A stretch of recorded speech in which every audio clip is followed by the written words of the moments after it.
Hello everyone, welcome to dynamic study. तो आप लोगों के काफ़ी सारे मैसेज आ रहे थे कि मैम फैलिसीज़ जो बची हुई हैं उनको कवर करा दीजिए और नई जो फैलिसीज़ हैं उनको कवर करा दीजिए। तो चलिए अब हम जो जितनी भी बची हुई फैलिसीज़ हैं और नई नई फैलिसीज़ हैं वो सारी हम यहाँ पे कवर करेंगे। इससे पहले के दो पार्ट्स हैं, पार्ट 1 एंड पार्ट 3, जिसमें ऑलमोस्ट मैंने 30-40 फैलिसीज़ जो हैं वो कवर करी हैं। वो अगर अभी तक आपने नहीं देखी है तो उनको आप देख लीजिए। मैं उसका लिंक यहाँ पे कार्ड में मेंशन कर दूंगी, यहाँ पे आपको मिल जाएगा उसका लिंक। तो चलिए आज की फैलिसी को कवर करते हैं। देखिए आज की जो फैलिसी है हमारी वो है नॉन स्क्विटर फैलिसी या फिर जेनरिक फैलिसी। जेनरिक फैलिसी क्या होती है, नॉन स्क्विटर फैलिसी क्या होती है, इसके बारे में देखते हैं थोड़ा सा, और इसके साथ साथ इसके एग्जाम्पल्स सॉल्व करेंगे कि किस तरीके से क्वेश्चंस इस पे आते हैं, कैसे क्वेश्चंस यहाँ पे बन सकते हैं।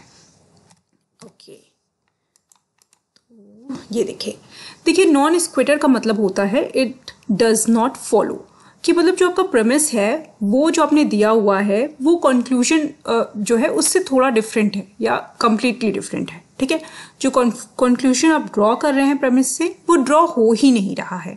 जब ऐसा कुछ होता है तो हमें ये पता चल जाता है कि इसके फॉर्म में ही कुछ प्रॉब्लम है, मतलब कि जैसे इसको कंस्ट्रक्ट किया गया है वो कंस्ट्रक्ट करना ही गलत है। ठीक है, तो जब किसी फैलिसी के फॉर्म में ही प्रॉब्लम स्टार्ट हो जाती है और हमें पता चल जाता है कि वो फॉलो ही नहीं कर रहा है, कंक्लूजन ड्रॉ ही नहीं हो रहा है, ऐसी फैलिसी आपकी होती है नॉन स्क्विटर। ठीक है, नॉन स्क्विटर आपकी इस तरीके से फैलिसीज बनती हैं। यहाँ पर क्या होता है, एक डिसेप्टिव प्लॉजिबल अपीयरेंस आ जाता है वैलिड रीजनिंग में, मतलब कि रीजनिंग हो ही नहीं पाती है। कोई रीजन आप निकालने की कोशिश करेंगे वो रीजन निकल ही नहीं पाएगा और उससे पहले ही उसका अपीयरेंस जो है वो आपको डिसेप्टिव एंड प्लॉजिबल लगने लगेगा। ठीक है, क्योंकि वहां पे क्या होता है, वहां पे प्रॉब्लम किस चीज की क्रिएट होती है, वहां होता है लैक ऑफ कनेक्शन। जो प्रेमिस है आपका और कंक्लूजन जो है उसके बीच का कनेक्शन आपका बन ही नहीं रहा होता है। अब इसको हम और समझेंगे एग्जाम्पल के थ्रू। तो देखिए ये एग्जाम्पल है इसका, हमारा पहला एग्जाम्पल है all men are mortal, all plants are mortal, therefore all plants are men. अब यहाँ पर आप देख सकते हैं बहुत ही ईजी एग्जाम्पल मैंने यहाँ पर दिया हुआ है।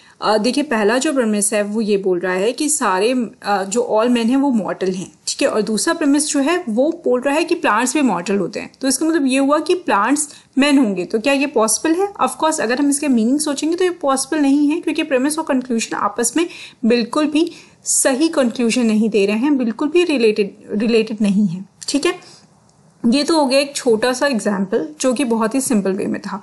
अब हम बात करते हैं एग्जाम के पॉइंट ऑफ व्यू से। जब आपका एग्जाम में आएगा तो किस तरीके से क्वेश्चन बनेंगे और किस आप कह सकते हैं लेवल के क्वेश्चंस होंगे। तो उसके लिए आप दूसरा ये जो देख रहे हैं दूसरा एग्जाम्पल जो है उसको देखिए और उसको समझने की कोशिश कीजिए। देखिए इसमें ये बोला है, प्रेमिस 1 जो है वो ये बोलती है कि A is usually intelligent and rational. किसी पर्सन के बारे में बात हो रही है कि वो क्या है, वो इंटेलिजेंट है और रैशनल है। ठीक है, और दूसरा जो है उसके एक नेचर के बारे में बात बोली गई है कि A holds paranormal believes possibly for irrational reasons, कि जो पर्सन है, जो ए पर्सन है, वो क्या करता है, उसके अंदर पैरानॉर्मल बिलीव्स है, मतलब वो भूत प्रेत में विश्वास करता है और हो सकता है possibly for an irrational reason, और इसका रीजन हो सकता है इरैशनल हो। अगर हम साइंस की बात करें, साइंटिफिक बात करें तो इरैशनल बात होती है पैरानॉर्मल एक्टिविटीज की। ठीक है, बट इसका मतलब यही नहीं है कि कोई एक पर्सन है वो अगर पैरानॉर्मल रीजंस की बात कर रहा है तो इसका मतलब ये नहीं है कि वो रैशनल नहीं होगा। ठीक है, कई बार ऐसा होता है कि इंटेलिजेंट लोग, रैशनल लोग भी पैरानॉर्मल एक्टिविटीज में बिलीव रखते हैं। ठीक है, और इसका वजह ये भी नहीं होगा कि वो रैशनल ही होंगे, मतलब इट माइट बी पॉसिबल कि अगर वो पैरानॉर्मल बातें कर रहे हैं तो इसका मतलब ये हुआ कि हाँ भाई वो हमेशा रैशनल नहीं होते हैं, वो रैशनल होंगे, उनका एक नेचर होगा, बट वो इरैशनल भी हैं क्योंकि वो पैरानॉर्मल बिलीव्स रख रहे हैं। ठीक है, अब मैं भी आपको आगे एक्सप्लेन करती हूँ, पहले कंक्लूजन पढ़ते हैं। कंक्लूजन इसका दिया हुआ है, therefore it is rational to hold paranormal beliefs. और कंक्लूजन में क्या बोल रहा है कि ये रैशनल है, पैरानॉर्मल बिलीव रखना रैशनल है। ठीक है, ये इन्होंने कंक्लूजन निकाला है। अब अगर हम जनरली बात करेंगे, एक मीनिंगफुल बात करेंगे, तो ऑफकोर्स पैरानॉर्मल बिलीव्स रैशनल नहीं हो सकती हैं। ठीक है, और अगर मान लीजिए कि आप इस बात को नहीं भी मानते हैं तो आपको यही जो आपका ये प्रेमिस है ना, यही आपको आंसर दे देगा। कैसे आंसर देगा, यहाँ पे एक टर्म है यूजुअली। ठीक है, A is usually intelligent and rational.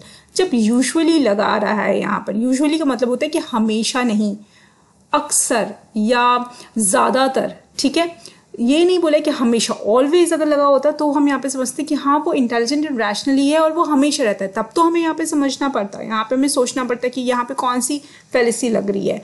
But यहाँ पर क्या है, यूजुअली। ओके, तो यहाँ पर यूजुअली वर्ड का यूज़ किया है। जहाँ पर यूजुअली वर्ड है वहाँ पे हमें ये समझ में आना चाहिए कि ये कंफर्म्ड नहीं है, ठीक है। जब प्रेमिस ही कंफर्म नहीं है तो ऑफकोर्स कंक्लूजन जो ड्रॉ होगा वो कंफर्म नहीं होगा, क्योंकि यहाँ पर हम ये मान सकते हैं कि ये पर्सन यूजुअली इंटेलिजेंट है, रैशनल है, बट ये हमेशा रैशनली बिहेव नहीं करता है। इसलिए हम ये मानेंगे कि पैरानॉर्मल बिलीव्स को होल्ड करना रैशनल नहीं है। So that is all. I